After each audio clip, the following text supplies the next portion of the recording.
Hello, everyone, and welcome back to the new house episode of Backlot Banter, your favorite box office recap show on the entire internet. Goddamn. Barring some others, I think. Oh, sure. Favorite asterisk. Your favorite BLB box office recap That's true. show. Only one as far as I know. Yeah. Speaking of, you should subscribe to Backlot Banter and like this video and do the comments thingy, and we'll give you a comment prompt at some point in the video. Don't you worry about it. Don't you fret your little head about it. Sure, yeah. We'll figure something out.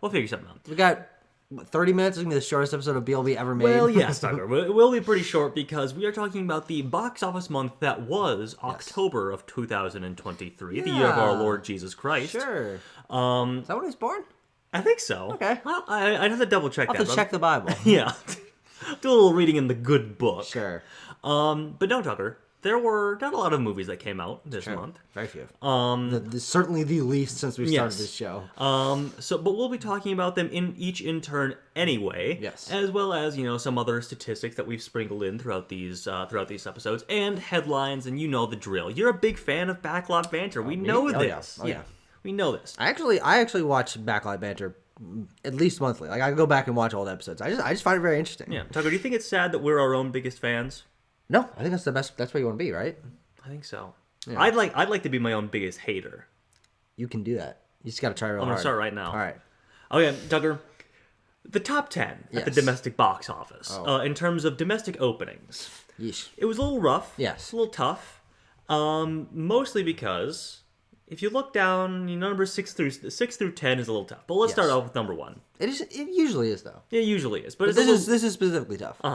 Number 1, Tucker, was Taylor Swift, The Eras Tour. Yes, to very little surprise. With a grand whopping total of $92.8 million opening weekend. Off to a great start. Yeah. We'll talk a little bit more about that opening number when we get to that one's specific slide. But number 2 was FNAF with 80 million, just over 80 million actually. Then another October horror release, The Exorcist Believer with 26.5, nearly. Killers of the Flower Moon with 23.2, and the Angel Studios After Death documentary with 4.2, nearly 4.3. Yeah. And then rounding out the rest of that top 10. Right, Tucker, how do you feel about that top 5? What else is going to be on there? It's bad. It's boring. Sure. But I get that. It's what happened. I don't know. I don't feel any particular way. I was like, okay. But the honest truth is, it was kind of nice to have a slow month. It was. I went to the theaters 3 times. Yeah. In October. I'm okay with that. We're so used to going once a week, and sometimes most weeks seeing 2 movies when we go at any given time, and then sometimes going twice a week. But going less than once a week was kind of like relaxing for me. Yeah. I'm like, take a deep breath. Mostly because get ready for November where there's way too much stuff. Number 6 through 10 was the Nightmare Before Christmas re-release, 30th anniversary. That's crazy. A new release, Freelance, that I won't blame you, dear audience member, if you have not heard of. I believe as of last night, still had a 0% from critics on Rotten Tomatoes. That's awesome. Yeah. A re-release of Hocus Pocus as well at number 8.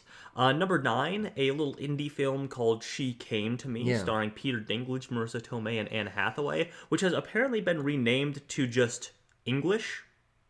Are you serious? Let me get a little fact check on that. That's really letterboxing. Stupid. Yes. After it released, yes. Yeah.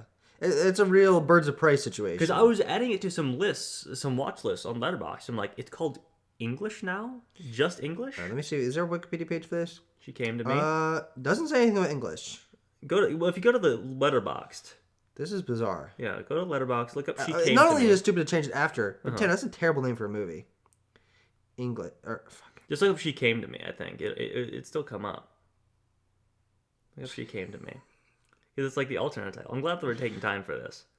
What happened? He's wrong. That's crazy. Where did he get this? You come up with that in a dream? What the hell? I might have dreamed that. I don't know what happened. And number 10 is The Royal Hotel. Yep. Anyway, so Tucker. So we got 2 releases. Yep. 2 indie movies and an abject failure. Maybe one of the worst movies ever made. And I've seen 1, 2, 3, 4.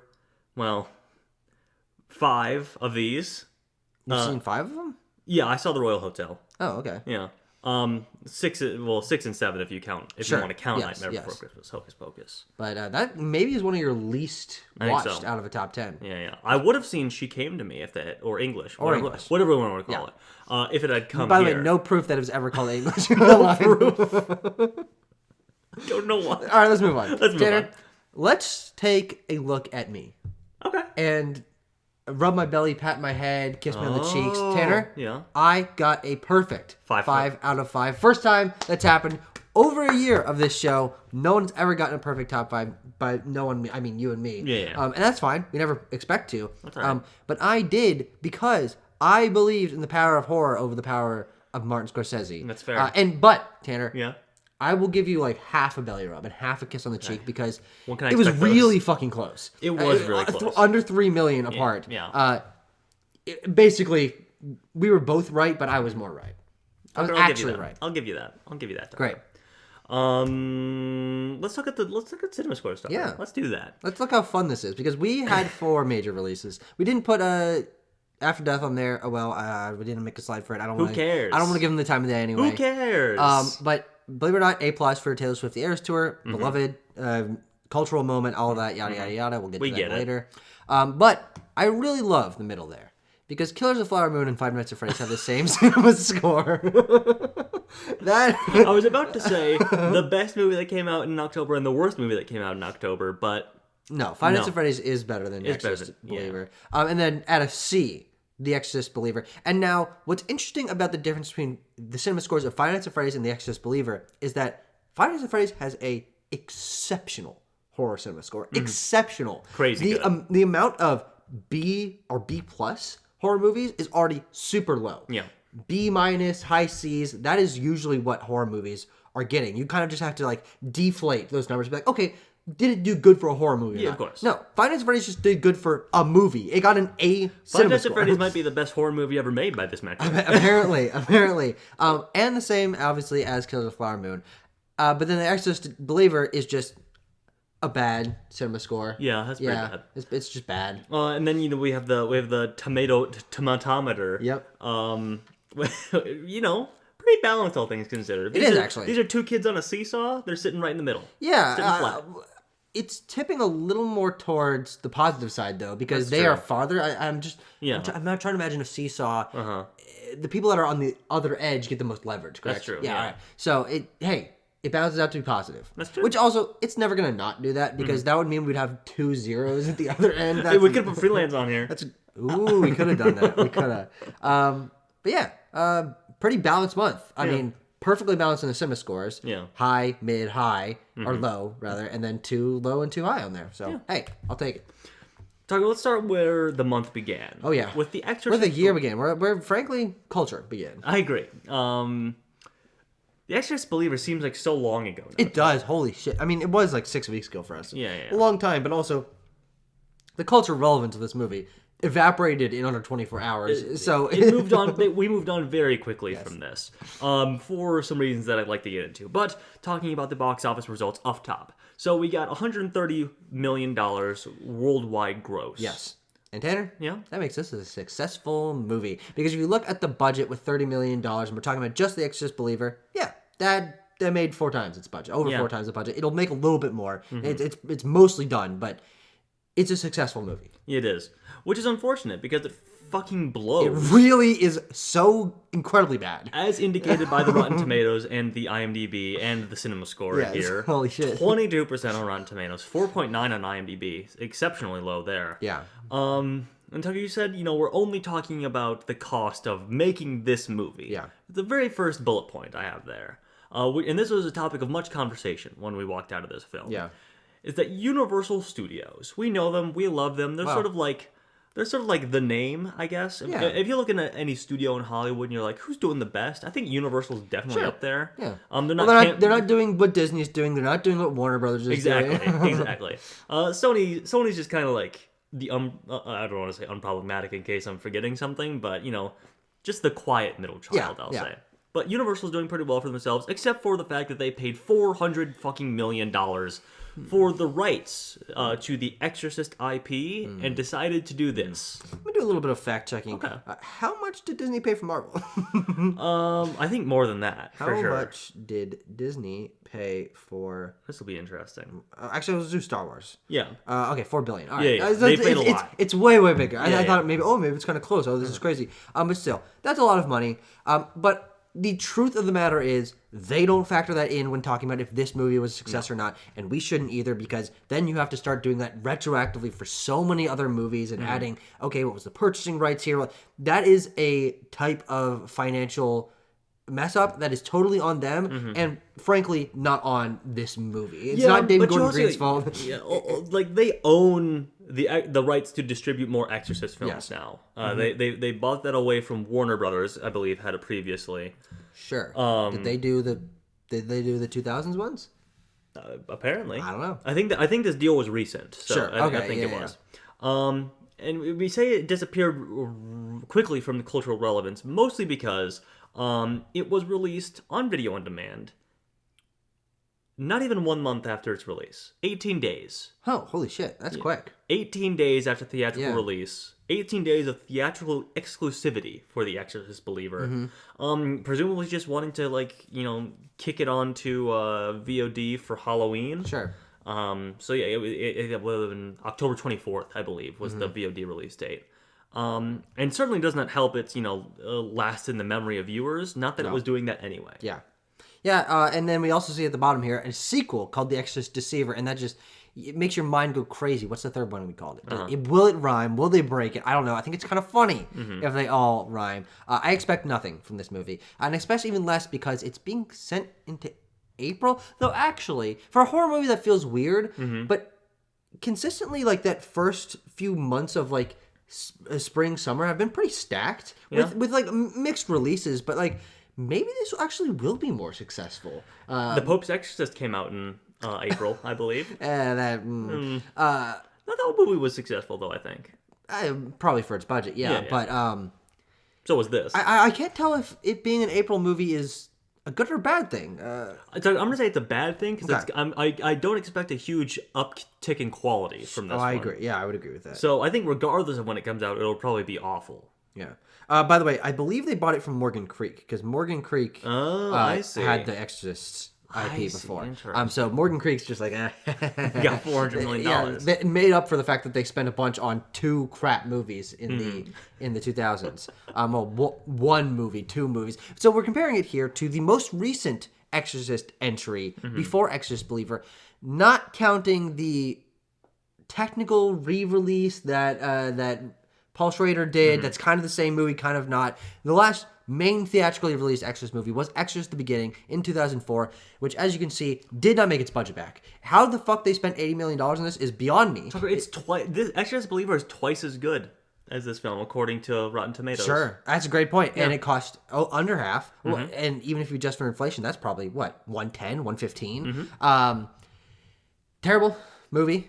Exorcist Believer, also a bad movie. But hey, this is a step up in terms of popularity. We haven't seen the Rotten Tomatoes. We have not seen Exorcist at the beginning. We have seen That's true. Dominion, the prequel to The Exorcist. That's a great point. But I can't imagine it'd be that much better. But by the actual metrics that you're as a studio you can track, this Exorcist Believer, double the Rotten Tomatoes, much more box office, less budget. It's a bigger success. 100%. The Exorcist IP is creaking back into the marketplace. And hey, Deceiver we will could be the nail. We will get to that $3 billion again. You just watch. Yeah, sure. Let's move on from this, Tanner. Okay. Let's talk about the Eras Tour, Tucker. Okay.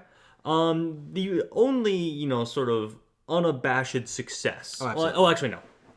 Five Nights at Freddy's. Yes. Anyway, the first unabashed success of this film, the one of this month, that everyone was looking forward to. Yeah. Everyone was like, Eras Tour is going to be fucking massive. An interesting story behind this one as well. It was announced relatively close to its release. Exactly. Yeah. It was announced in maybe early to mid-September, I want to say. Yeah, sounds right. And it fucked over the entire release schedule. Yeah. Not only does this have a different kind of release and different kind of production because it's not being produced by a major studio, so it wasn't impacted by the Actors and Writing Guild strikes. It forced a lot of movies to move, as we actually saw on the last slide. It kicked a horror movie. It kicked a horror movie off of Friday the 13th. Yeah, that's the power of T Swift. Yeah, and it gave this month another big hit, which it needed because we lost. No, Dune was supposed to be early November. Okay, this era, this this part of the year, it got another big moneymaker, which we haven't seen in a while. Yeah. And now we have this. And I want to talk about that. So let's just get the numbers out of the way up top. Obviously, a huge smash success, $230 million. Maybe it's the biggest success relative to budget. It's got to be up there. For this year, at least. Yeah. You could say something like Talk to Me as well, like micro budget. Oh, and yeah. made a solid amount of money. But still, Jesus Christ. 99% on Rotten Tomatoes. I'm pretty sure they killed the one critic who didn't like this in ritual sort of Sacrifice? Sacrifice, Yeah, that's what yeah. I'm looking for. A+ Cinema score, 8.3 on IMDb. A budget of $16 million to produce this concert film, which was filmed over the course of 4 nights, I believe, at SoFi Stadium in Los Angeles. Sure. During her stint of the Eras tour there. It quickly became the highest-grossing concert film of all time. And it's not even close. In its opening week, and probably in the first 2 days of its release. Yeah, not even, yeah. Surpassing Justin Bieber's Never Say Never concert film. Which maxed out at 73 million. Yes. And as you said, So this is triple that. It's produced much differently than any other film because Taylor Swift, I think I mentioned this in a previous Backlot Banter, but we'll recap it for the audience. Taylor Swift and her team basically said, hey, we filmed the Eras Tour. You know the Eras Tour. Just like the biggest thing in the world right now and made probably the highest grossing concert tour of all time. We filmed that and we want to turn it into a concert film. And they shopped it around to the big studios in Hollywood and they said, what are you going to give us for this? And the studio said, oh, how about, I don't know, $20. We'll give you $20 for that. And Taylor Swift said, I don't think so. I think we're just, I'm going to do my own thing. This is worth something. Yeah, I'm going to do my own thing. And you know what? Good for her. Yeah. I mean, the fact that they undervalued the biggest moneymaker of this season. They undershot season, her grossly, is what I've heard, I don't think that's hard numbers out there, but they just, undershot her. So she went directly to the theater distributors, mainly AMC, I believe, was the distribution partner for this. And she said, hey, I have an Eras Tour concert film. And they're like, we would be elated to put that in our theaters. So, because of that, Taylor Swift and her team will be taking about 50% of the box office gross of this. That's crazy. So, somewhere in the ballpark of $115 million. Yeah. So, good for them. Yeah. It was also only... I'm sure that's also tiny in comparison to the amount of money the actual Eras Tour made. Of course, yeah. I think that's upwards of $1 billion. So, what was I going to say?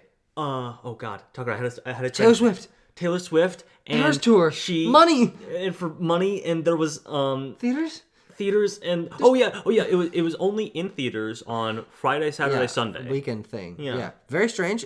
Haven't seen anything like that as long as we've been doing this show. I presume a cost-cutting measure. They're just like, that's when people go to the theaters anyway. Yeah, I guess so. Just put it there then. I don't know. I'd really be curious to see the alternate dimension where it was released on weekdays and how much more money it would have made, because it would have made more money. Yeah, honestly. But whatever, it's still a huge success. Yes. And note at the bottom there, the Eras Tour film accounted for 18% of the total global box office between its release on October 13th and November 3rd. Sure. It's a solid amount. Yeah. There's probably a bunch of other movies that are comprising that, but damn. Yes.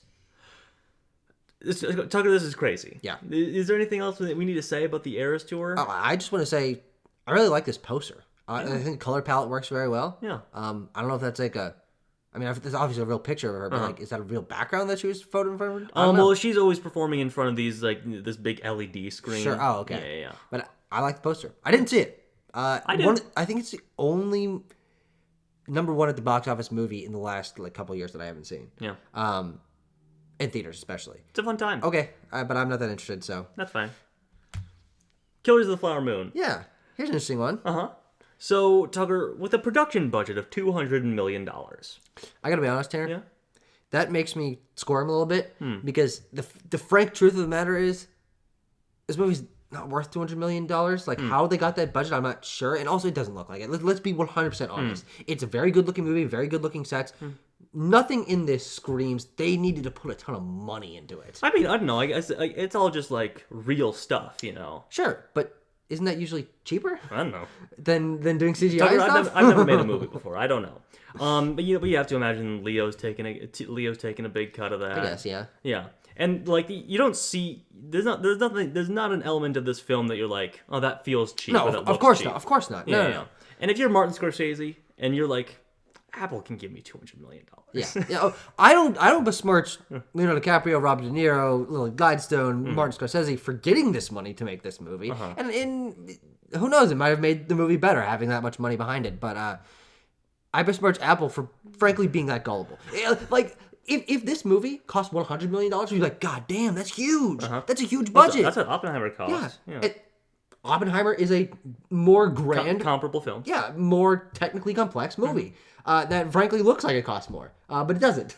It didn't. Okay. Agree to disagree, Tucker. You think this looks more expensive than Oppenheimer? I don't think with that bigger cast and like the effects and the giant sets and all that. I mean, I don't want to say that one film looks more expensive than the other. I think they're very comparable in my mind. In terms of scope and look and everything. Yeah, this costs twice as much. Yeah, this is almost costs as much as the Marvels. I don't know. I don't want to say like, oh, this film, Oppenheimer looks so much cheaper, or they made better use of their budget or whatever. I don't want to say any of that. I'm not talking about Oppenheimer. I'm saying this should not have costed this much. It is Apple's fault that they spent this much money on it. This movie would have just been just as good if it cost half as much, if not less. But good on Martin Scorsese. Yeah. But bad on Apple because they're going to lose some money on this. Wow. Doesn't matter. That's true. No, that's true. It's just the facts of the matter. They're a $1 billion company. Who gives a fuck? That's true. Anyway. I bought one of their stupid iPhones. Hey, so do I. We're recording this on one of their products. That's a great point. Anyway, Tucker is the biggest theatrical rollout of Martin Scorsese's career. That's awesome. And has grossed just over $120 million thus far. It'll probably cap out at 140, 150. Oh, I think we're kind of done. I think we're okay. All right. I think we might be pushing maybe 130, 135. Okay. But it's having some decent legs. I remember seeing it as well. It's still making like $4 or $5 million every weekend. Yeah, so. And it also, because it's an awards type film, it will get probably reissues around the awards time next year. So that'll bump up the total gross. Maybe we'll revisit that. Could be interesting to do a awards type films or like the like best picture nominees, how much money they made, a box office breakdown of those. That could be interesting. Yeah, could be. But yeah, it's made a bunch of money for a Martin Scorsese movie. So Tucker, one thing I found very interesting, and one thing that a lot of people noted, was that 46% of this film's opening weekend audience was under the age of 35. It might have been something similar for Oppenheimer. We just compared those films because of Barbenheimer, of course.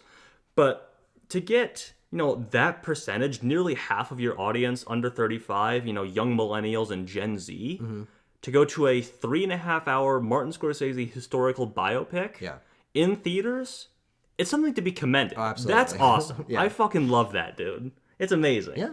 We were there, Tucker. Absolutely. We're part of that. And it's just really interesting to see that, like... We were 1% of that, Tanner. That's 1%? A whole 1%? Yeah, we're big. We're the 1%ers. That's a great point. I was saying that. Yeah. But it just proves the point that, like, young people will go to see good movies if you give them a reason to. And if you, like, put them out in 3,500 theaters and make them available for people to see. Yes. You will get people going to go see them.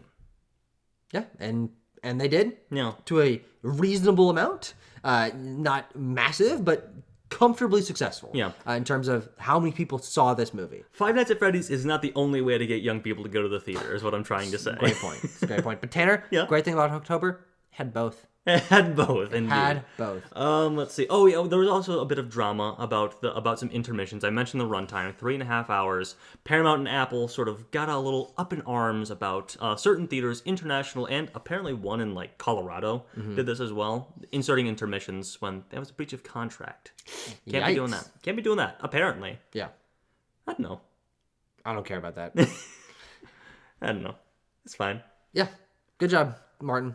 Good job, Martin. We'll see you at the Oscars, Marty. Think he'll be nominated? I think it's pretty safe. Tucker, FNAF. Oh, here we go.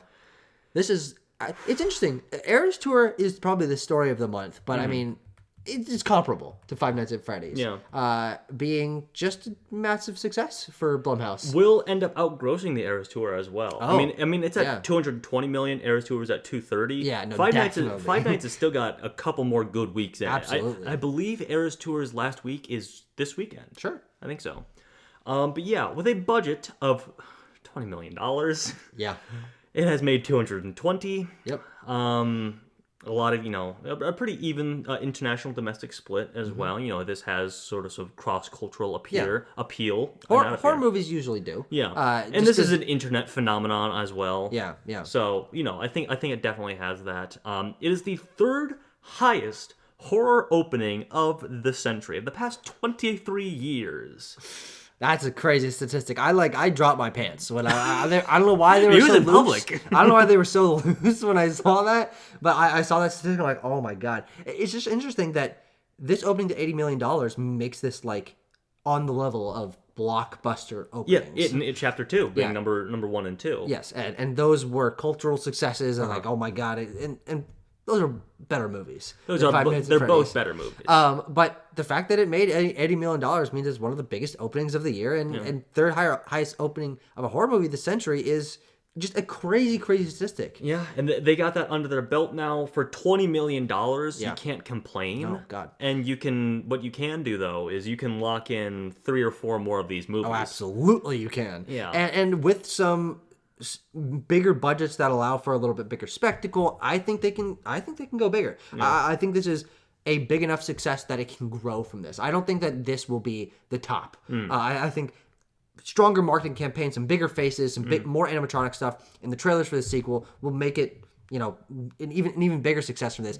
But it isn't a pure holy shit success momentum wise, because it did have a 78% drop in the second weekend, which I believe is like the third biggest drop for a horror movie this century or something like that. Like it went from a massive stat positively to a low stat negatively. But still turned out number 1 in that second weekend. Yeah, which is just a critique of how little was released last Well, month. that would have been the first weekend of November. Oh, true. It's second weekend. Yeah. Which I have to assume is people moving out of the way of Five Nights at Yeah, Freddy's. oh, absolutely. Yeah. But regardless of that 70% drop, the bad Rotten Tomatoes, 30%, middling IMDb, it's Blumhouse's biggest opening. It's second highest opening for a video game adaptation. Like, this is breaking numbers. It is breaking in money. What was number 1? Oh, that was the Super Mario Brothers movie earlier this year. The one from 1992? But this did beat things like the Sonic movies, and Uncharted? Detective Pikachu, Yeah. Uncharted. Frankly, movies we were more excited for, and I think almost all of those were better than Five Nights at Freddy's. But for a video game horror adaptation, this kind of injects some new life in both video game definitely adaptation and as basically a new horror IP being this successful. It's interesting to see us at the crux of this being a franchise that's going to last a decade. And it's going to make money all the way through. And eventually it'll peter off. But like, we've been running the gamut of let's remake the thing from the 80s. Let's legacy sequel the thing from the 2000s. But this is a new IP for horror. Yeah. And it feels different because of a different location and different characters that are in it. So even if this wasn't a very good movie, we thought it was below average. Yeah. Well, here's the thing. It's new. Here's the thing about it, too. You say it's new. It has proven after the Super Mario Brothers movie that, like, the video game movie market that wasn't a one-off. No, of course it not. wasn't a one-off, and that we might be looking at a new era here. Yeah. And there was a lot of discussions that people had, including ourselves, after the Super Mario Brothers movie came out, where it was like, how deep is this well now? If we're getting out of superhero Borderlands movies, August next year? Borderlands, we have one in the headlines that we're going to be talking about in just a moment. Another one from Nintendo. So it has proven that it's not a one-off, but you still, I still raise the question: how deep is the well? Yeah, we'll see. But I mean, Five Nights at Freddy's, a minuscule franchise in comparison to Mario. Of course, still very, very big. And this will only make it bigger. And so I think that the interesting thing... Matt Pat talks a lot about Five Nights at Freddy's and not a lot about Mario. That's a great point. That's the only metric that I know. But what I think is exciting about the video game adaptation marketplace is that it is an interesting synergy where these are untapped wells of fandom that can provide massive box office openings, but they also bleed into culture because films are more accessible to more people. So more people know about Five Nights at Freddy's this past 2 weeks than ever have before. And here's my thing. I mentioned this of when we were walking out, when we were looking at the opening weekend numbers for this as well, is that like... And let us know your theories. Here's your comment prompt. I'm asking you to think a little bit about this one, actually. Do we think the bench was this deep on FNAF fans? Or was it like a marketing thing that pushed it to this level. It was marketing. Yeah? It absolutely was marketing. But why this one? I think it's just the perfect storm of something new coming out as the Halloween release. yeah. I mean, the Halloween big movie usually gets a solid bump, and we've seen horror movies this last few months, mostly things in older franchises, flounder and do okay, and varying degrees of success, except for The Nun 2. That was a big deal.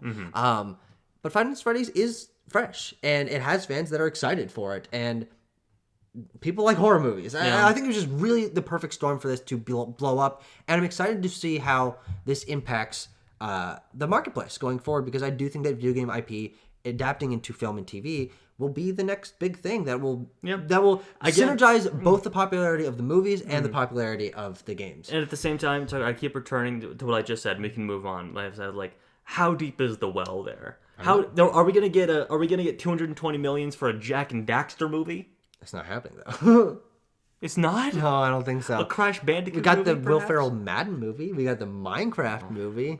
Minecraft movie's gonna be massive, dude. And we got the Zelda movie. We're not supposed to talk about that because that's Spoilers. Anyway, let's move on. I love that I was able to do this. October versus October. Oops, I spelled they don't know that. Actually, I did it great. I did a great job. I didn't mess up Perfect. No anything. mistakes. A couple months ago, I instituted the month slide.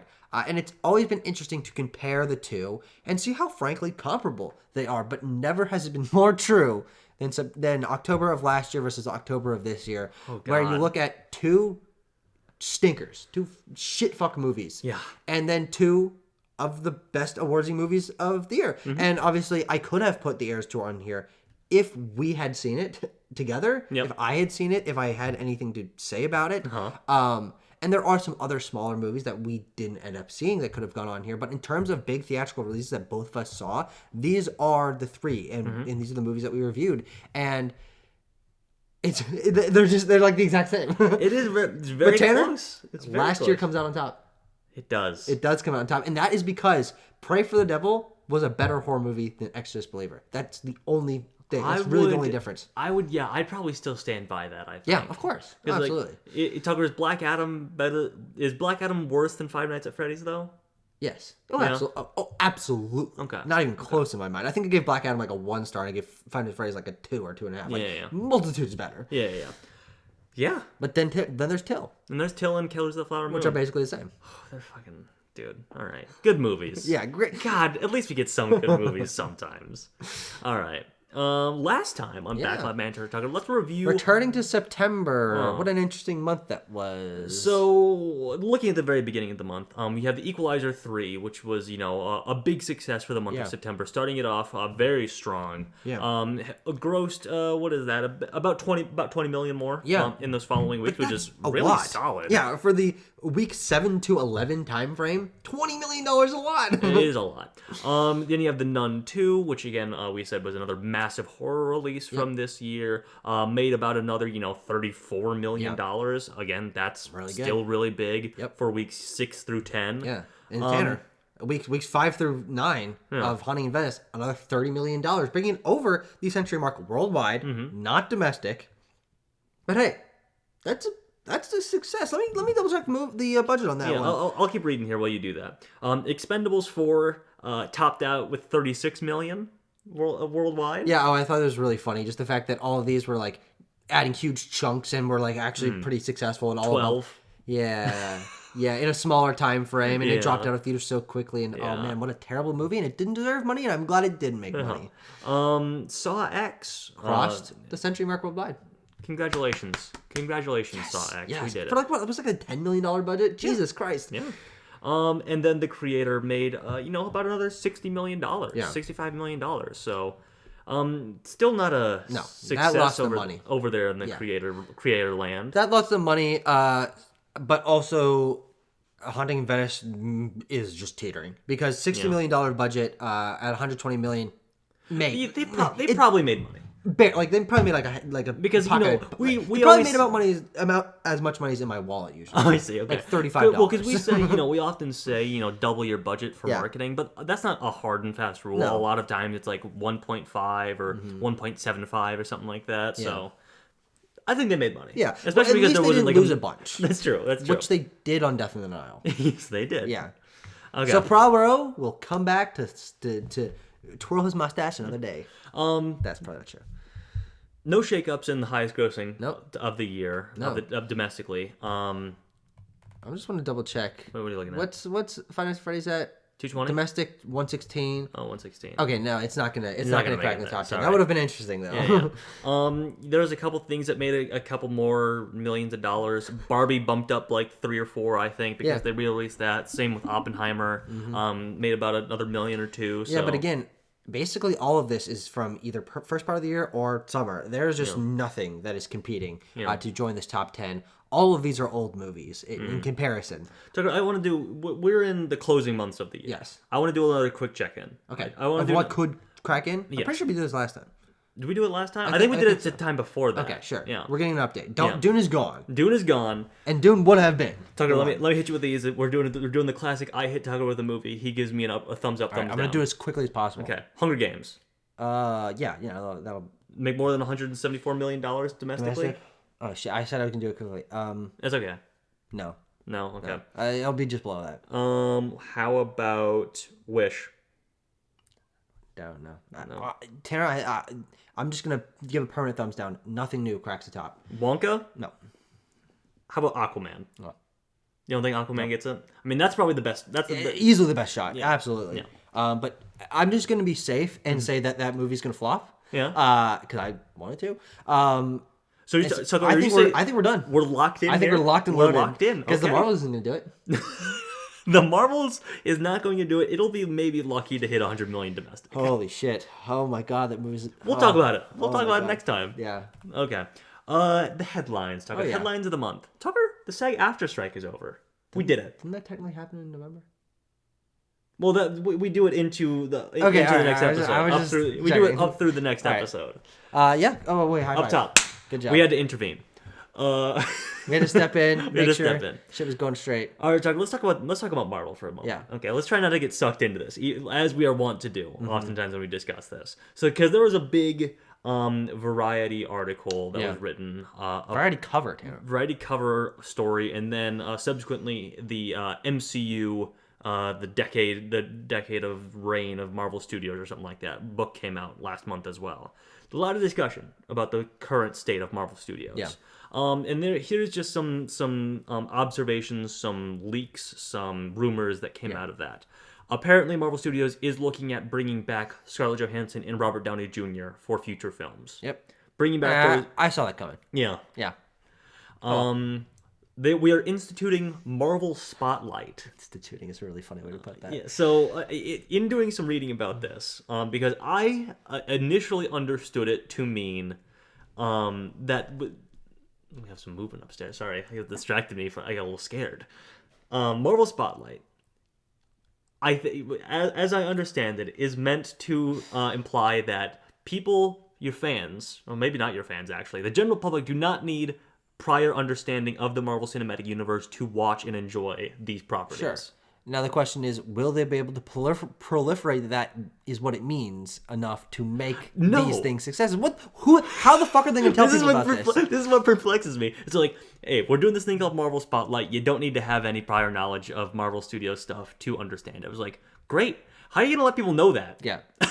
There's not only TV. the people tuned into it Yeah. will know that. And they're the ones who know all the shit. Yeah. It's bizarre. It's weird. But it also is maybe a good thing, because part of the problem with Phase 4 is that it has required a lot of earlier viewings and the storyline's not making sense and not tying together very well. And if they're looking to make things that are just more standalone and quote unquote artistic, we don't. The only one announced so far is Echo, and people are pretty excited for that. And it is the kind of thing of like Logan and Spider-Verse, these movies that have a more distinct vision, that are the superhero movies that people still love to this day, even the new ones. So it is possible that it will be a success for them, or at least change the direction of the MCU in a slight way.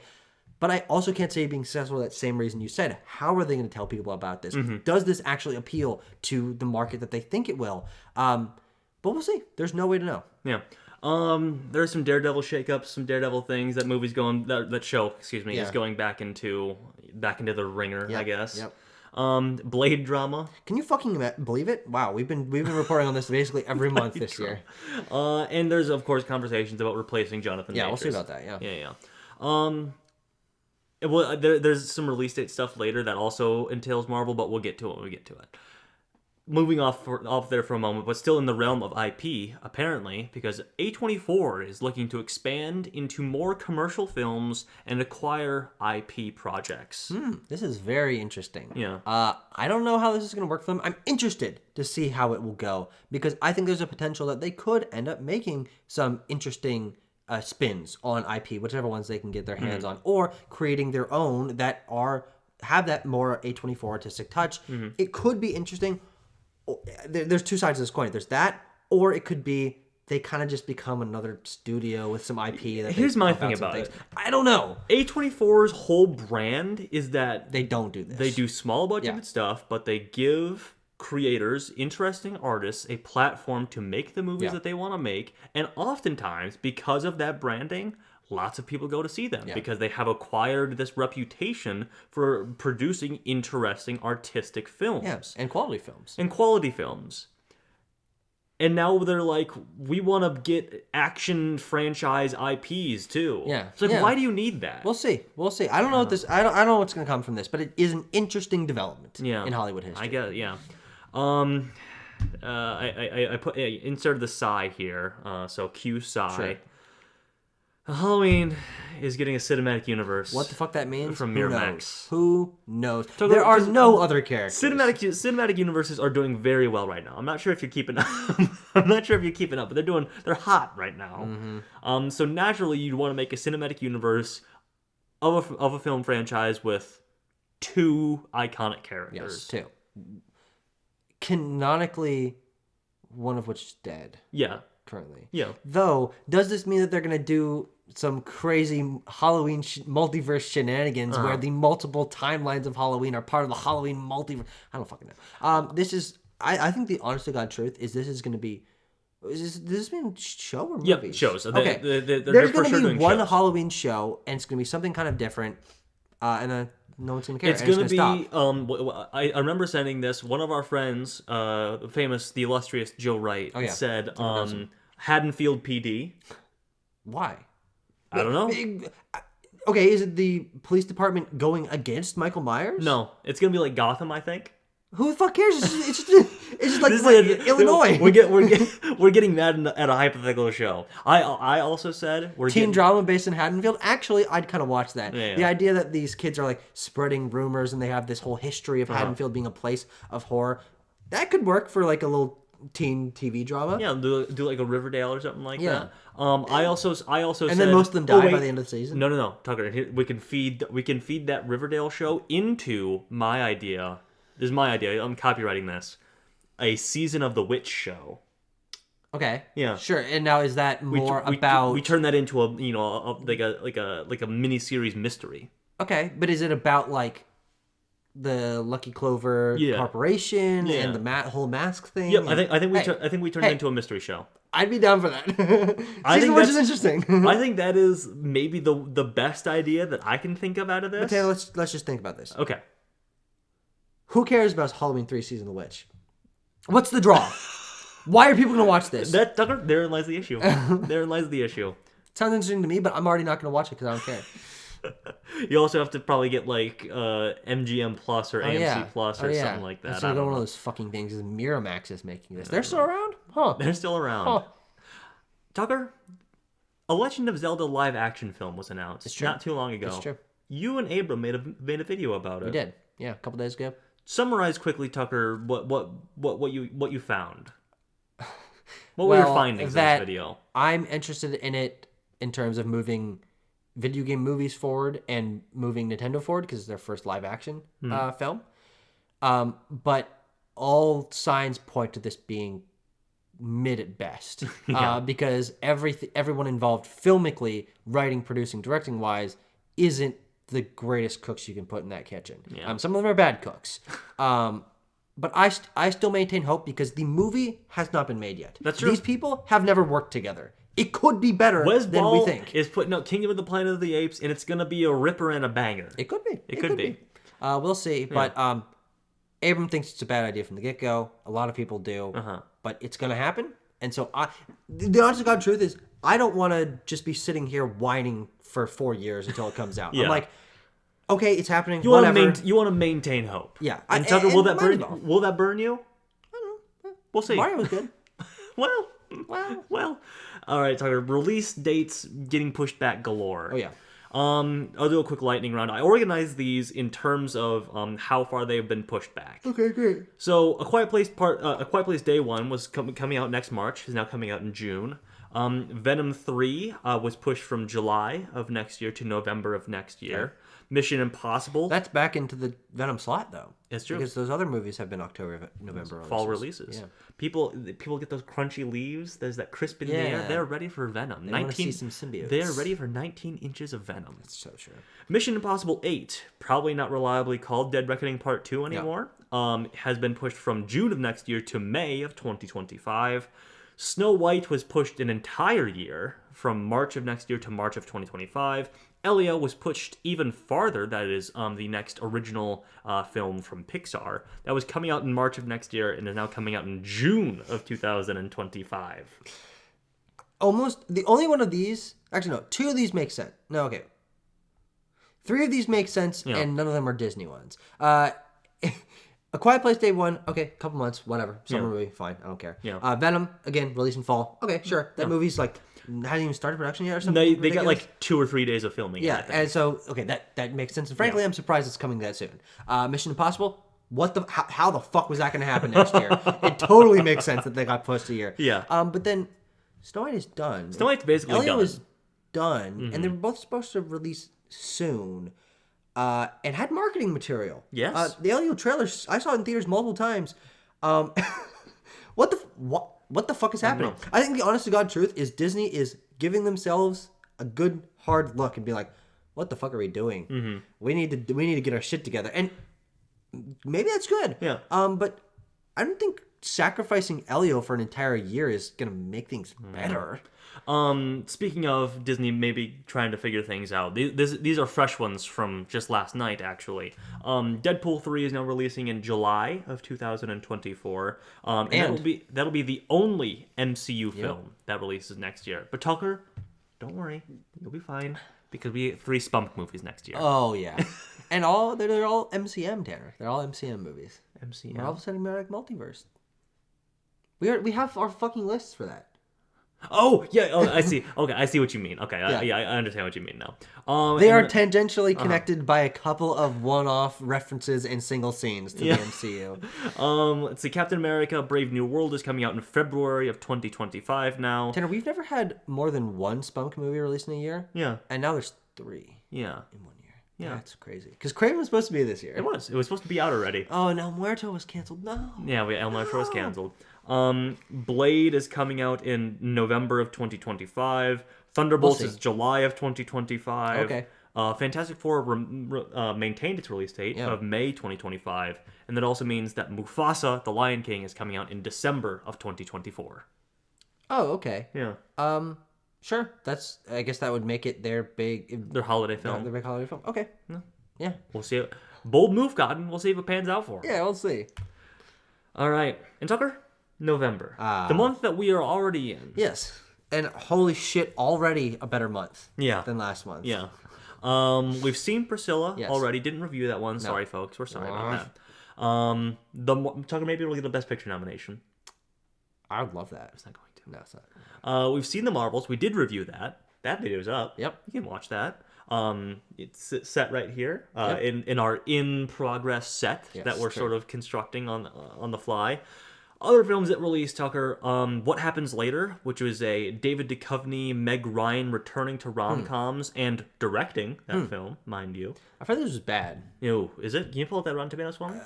I don't know why I heard it was bad, but... That released on November 3rd. Also, other November 10th wide release is The Holdovers from Alexander Payne. 53%, yeah. Okay. We got Dream Scenario, the Nicolas Cage A24 film in limited release. And in just a couple days, we're getting Tiger 3 as a Diwali release on November 12th, I believe, in the States here. Next week, we got Hunger Games, The Ballad of Songbirds and Snakes on November 17th. Longest movie title ever made. Yes. We also have some other films releasing on November 17th at pre-Thanksgiving, including Trolls Band Together, Next Goal Wins, and Thanksgiving. God damn. Big That's day. crazy. Yeah. And November 22nd, that real close to Thanksgiving slot is Wish and Napoleon. Sorry, that list was so long. I got a little tired listening to it. Yeah. Oh, and also Saltburn. Sorry, Saltburn also comes out sure. that day. In wide release, widest I think. But yeah, I'm excited. busy month. I'm excited. We're gonna be some busy bees. Yep. We'll see what happens in terms of which one of these we review, but I'm interested in basically all of them. Yeah. So this is going to be a fun time. Yeah. And what we think will happen at the box office. Tanner, can I carry the momentum? I got 5 out of 5 this month. A historic moment for Backlot Banter. I agree. And now you and I have slightly different rankings here. I think maybe one of the most different rankings that we've had.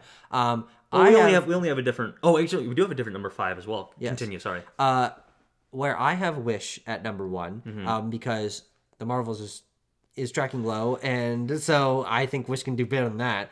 And then the Marvels, just as a superhero movie, making some money. I honestly think there's a chance that both of us are wrong, and Ballad of Songbirds and Snakes can open higher than the Marvels. I don't know what you. I did this the other day, Tucker. I don't know what I was smoking. I don't know what I was smoking putting the Marvels at number 1.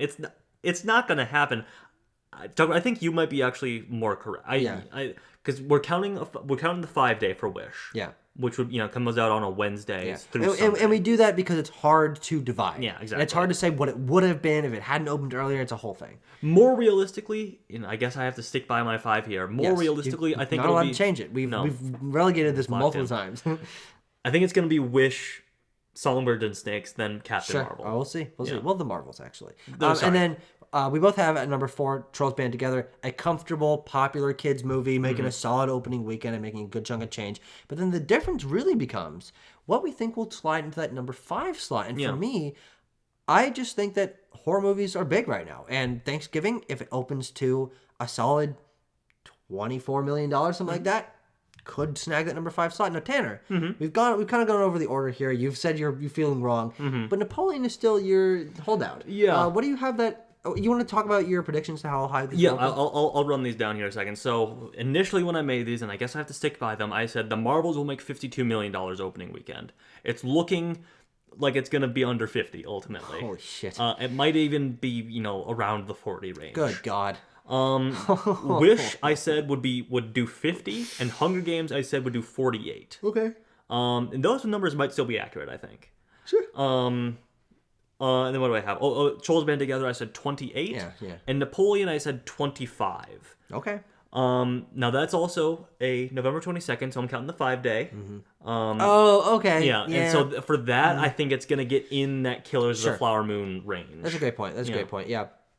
But Thanksgiving's a reasonable contender. Maybe I just have more faith in horror and my boy Eli Roth. I'd be happy either way, honestly. Yeah. I like Ridley Scott. I like Eli Roth. I think Thanksgiving looks very, very fun. I'm actually very excited to see that. For that.